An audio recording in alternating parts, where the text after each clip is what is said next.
दोस्तों, इस दुनिया में हर आदमी सफल होना चाहता है। ऐसा कोई भी नहीं है जो बड़ा बनना ना चाहता हो, जिसके कोई सपने ना हो, पर सफलता हर किसी को नहीं मिल पाती। आज आपको इस वीडियो के लास्ट तक पता चल जाएगा कि ज़्यादातर लोग अपनी लाइफ में सक्सेस को अचीव क्यों नहीं कर पाते। आज मैं आपको एक छोटी सी कहानी बताती हूँ जो मैंने कहीं पढ़ी थी। एक बार एक दार्शनिक अपने शिष्य के साथ कहीं जा रहे थे। चलते चलते वे दोनों एक खेत के पास रुके। दोनों को प्यास लगी थी तो वे एक खेत में बने टूटे फूटे घर के पास पहुंचे और उन्होंने दरवाज़ा खटखटाया। खेत काफ़ी अच्छे और उपजाऊ लग रहे थे, लेकिन खेत की हालत देखकर ऐसा लगता था कि उसका मालिक खेत पर जरा भी ध्यान नहीं देता था। घर के अंदर से एक आदमी निकला। उसके साथ उसकी पत्नी और 3 बच्चे भी थे। सभी फटे पुराने कपड़े पहने हुए थे।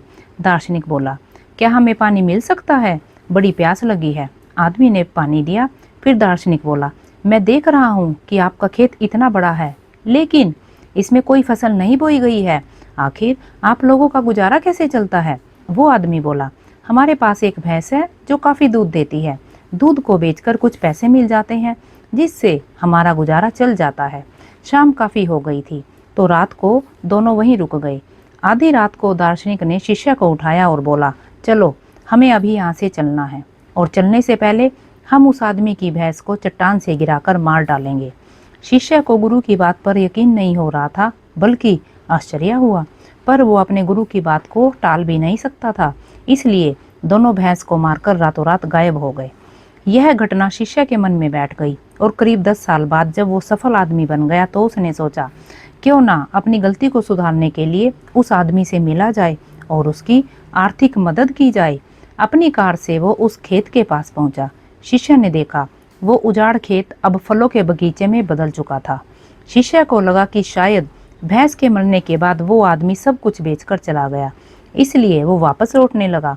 तभी उसने उस आदमी को देखा।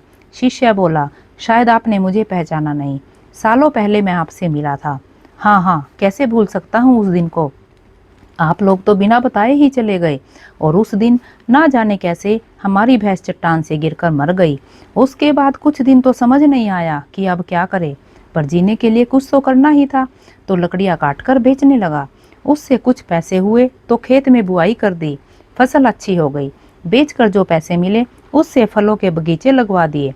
यह काम अच्छा चल पड़ा और इस समय मैं आसपास के 1000 गांवों में फलों का सबसे बड़ा व्यापारी हूँ। सचमुच यह सब ना होता अगर उस रात भैंस की मौत ना हुई होती।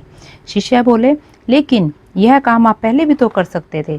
आदमी बोला, हाँ कर सकता था, लेकिन जिंदगी तब उतनी मेहनत किए हुए ही चल रही थी। कभी लगा ही नहीं कि मेरे अंदर इतना कुछ करने की क्षमता है, इसलिए कभी कोशिश ही नहीं की।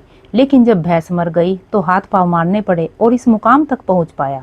दोस्तों, कहीं आपकी जिंदगी में भी कोई ऐसी भैंस तो नहीं है जो आपको आपकी ज़िंदगी बेहतर बनाने से रोक रही है? उस भैंस ने कहीं आपको बांध कर तो नहीं रखा? अगर आपको लगे कि ऐसा है तो आगे बढ़िए, हिम्मत कीजिए, उस रस्सी को काट दीजिए और आज़ाद हो जाइए।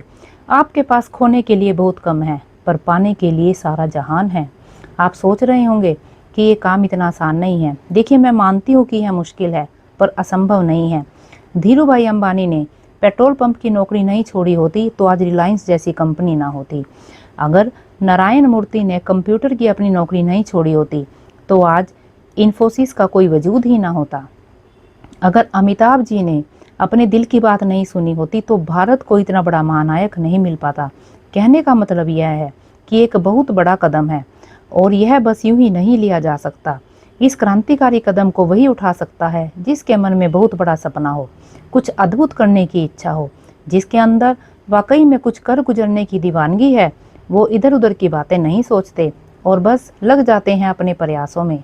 दोस्तों, यदि आप अपने कंफर्ट जोन से बाहर नहीं निकले तो पूरी लाइफ एक साधारण जिंदगी जीने को तैयार हो जाइए।